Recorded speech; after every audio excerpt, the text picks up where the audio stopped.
Lag BaOmer, nous allons poser deux questions et essayer de répondre par une histoire. Tout le monde le sait que cette année, l'accès au tombeau, au kever de Rabbi Shimon Bar Yochai est fermé. Alors jusqu'à présent, on ne pourra pas s'y rendre malheureusement cette année. Il faut savoir que c'est une iloula qui rassemble chaque année entre 500, 600, 700 000 personnes en une journée.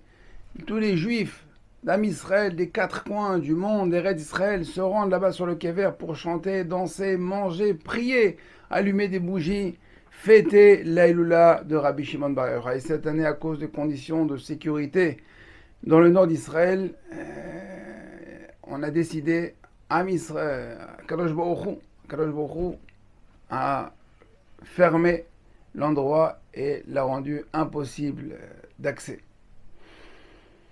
Deuxième question, savez-vous qui a écrit le fameux piyut, le fameux chant Rabbi Shimon Bar Yochai, que chante tous les vendredis soirs, Bar Yochai nimshachta ashrecha shemen sason.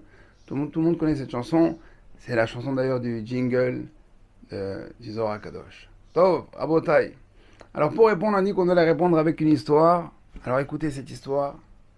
On va raconter comment ce piyut, comment ce chant est venu au monde. Alors, ce chant a été écrit par Rabbi Shimon Lavi. Rabbi Shimon Lavi a vécu il y a à peu près, il vivait à l'époque du Harizal, donc dans les années 1500. Il est né en Espagne et très jeune, lui et sa famille ont été expulsés d'Espagne et il est arrivé au Maroc à Fès. Là-bas, il a grandi, il a étudié la Torah et plus particulièrement, il a excellé dans l'étude de la Kabbalah. Il a écrit un sefer, un livre qui s'appelle Ketem Paz. Ketem Paz qui explique le pshat du Zohar. Et donc, après avoir écrit ce sefer, il a décidé d'entreprendre un voyage en Eretz Israël et plus particulièrement à Méron pour rendre cet ouvrage sur le kever, sur le tombeau de Rabbi Shimon Bar Yochai, en l'honneur de Rabbi Shimon Bar Yochai, en l'honneur d'Akadosh Baruch Hu. Donc imaginez à l'époque, c'était pas de prendre un simple avion, c'est les chevaux, les chameaux, les ânes, les bateaux, bref, un vrai voyage. Donc il part en voyage du Maroc, de Fès, jusqu'en Eretz Israël. Et sur le voyage, il y a eu des petits problèmes et il a dû s'arrêter en Tripoli. Il arrive en Tripoli là-bas et le Shabbat, le premier Shabbat, il cherche un Bet HaKnesset il rentre dans la Bet HaKnesset pour prier Arvit. Il fait la tfila, il fait Arvit, il finit sa Hamida et il voit qu'autour de lui les gens continuent à prier. Alors lui, bon, imaginez, lui c'était déjà un grand rabbin, un rabbin Mekoubal, qui prie avec les kavanotes, l'intention et la ferveur. Et il voit que les gens continuent à prier. Alors il regarde dans leur sidour et il voit qu'ils sont en train de prier la prière d'un vendredi soir, d'un prière du soir classique. Alors là, il se dit peut-être que je me suis trompé, peut-être qu'on n'est pas vendredi, peut-être que c'est pas Shabbat, peut-être que... Et il voit quand même que les gens sont habillés avec des vêtements de Shabbat. Bon, il attend que tout le monde termine. Il leur pose la question, il dit mais c'est normal ici que tout le monde prie la prière de Chol, la prière de la semaine. Aujourd'hui c'est Shabbat.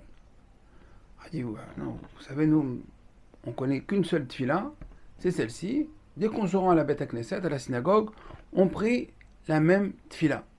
Il dit ou pas. Donc alors je vais vous expliquer. Donc il y a la tfila de la semaine. Il y a Shacharit, Mincha, Arvit, puis il y a la prière du vendredi soir de Shabbat, celle du samedi matin, Moussaf, Mincha.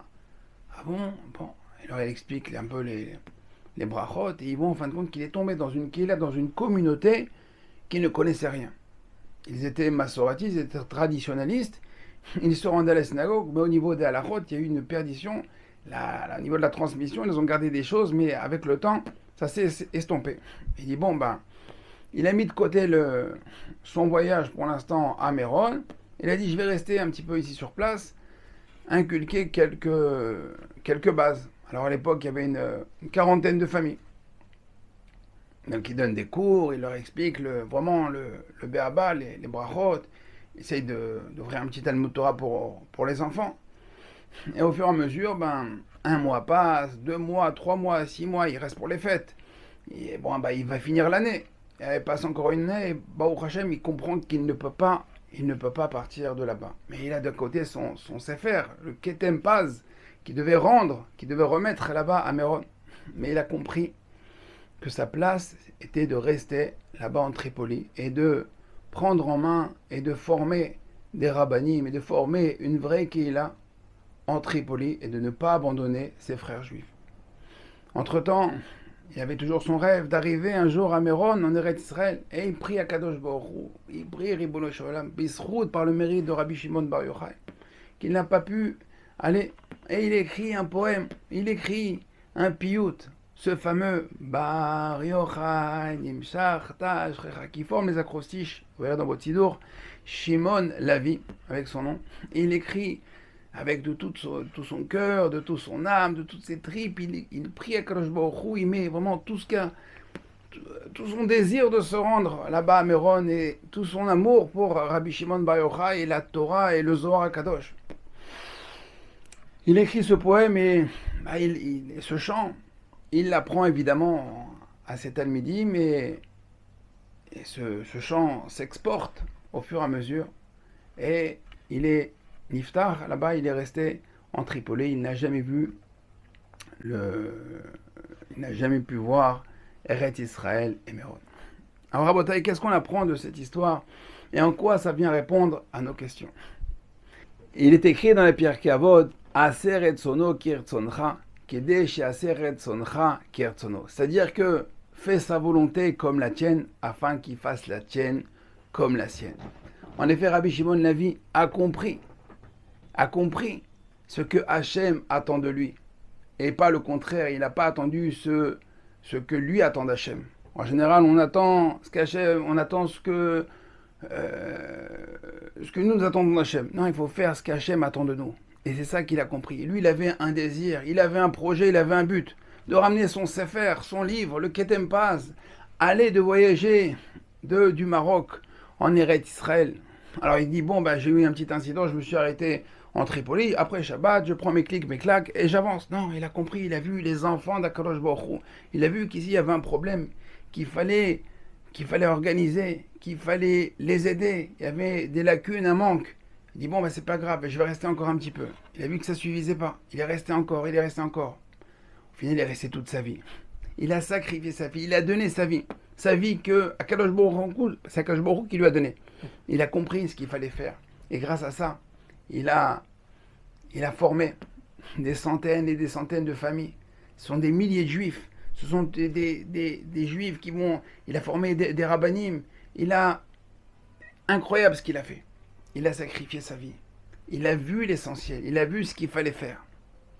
Donc ça, c'est le premier message. Deuxième message, c'est que lui devait se rendre chez Rabbi Shimon Bar Yochai.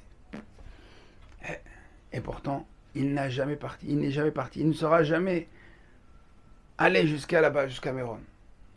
Il a écrit ce poème. Il a écrit cette chanson, ce piyut. Et là, c'est Rabbi Shimon Bar Yochai qui est venu vers lui. Rabotai, ce chant est chanté dans toutes les maisons juives, dans toutes les synagogues. Le jour de l'Akba Omer, qui ne va pas chanter, danser, fêter sur ce chant-là? Rabotai, sans réseaux sociaux, sans télé, sans WhatsApp, sans rien du tout, juste avec la volonté, la harne, le désir, le ratson. On a dit ratson, c'est même lettre que tsinor. Tsinor, c'est un conduit, c'est un flux. Quand on a l'envie, Kadosh Baruch Hu, il diffuse, sans rien du tout, sans aucune médiatisation. Aujourd'hui, ce chant-là, il est chanté, il est connu de chaque juif. Pourquoi? Parce qu'il avait envie. Alors, Kadosh Baruch Hu, il lui a donné les possibilités et les moyens d'arriver jusqu'à Rabbi Shimon Bar Yochai. Il a rencontré Rabbi Shimon Bar Yochai, donc peut-être pas sur terre, mais là-bas dans les cieux. Ces deux âmes, l'âme de Rabbi Shimon, la vie et Rabbi Shimon Bar Yochai, font qu'un aujourd'hui. Quand on chante la chanson de Rabbi Shimon Bar Yochai, c'est celle de Rabbi Shimon, la vie. Pour répondre que cette année, malheureusement c'est vrai qu'on ne pourra pas fêter comme tous les ans la Eloula de Rabbi Shimon Bar Yochai à Méron. Celui qui n'a pas eu encore le mérite d'y aller, pas encore comprendre ce qui se passe. Là-bas, je dis, c'est 500, 600, 700 000 personnes qui chantent, qui dansent tous ensemble. C'est vrai que c'est une fête magnifique. Mais qu'est-ce que vous voulez? Akadosh Baruch Hu, on a décidé autrement. Donc on doit comprendre, on doit essayer de réfléchir. Qu'est-ce qu'Akadosh Baruch Hu attend de nous? Chacun à titre personnel. Pas besoin de savoir ce qu'Akadosh Baruch Hu attend de l'autre. Non, qu'est-ce qu'Akadosh Baruch Hu attend de moi?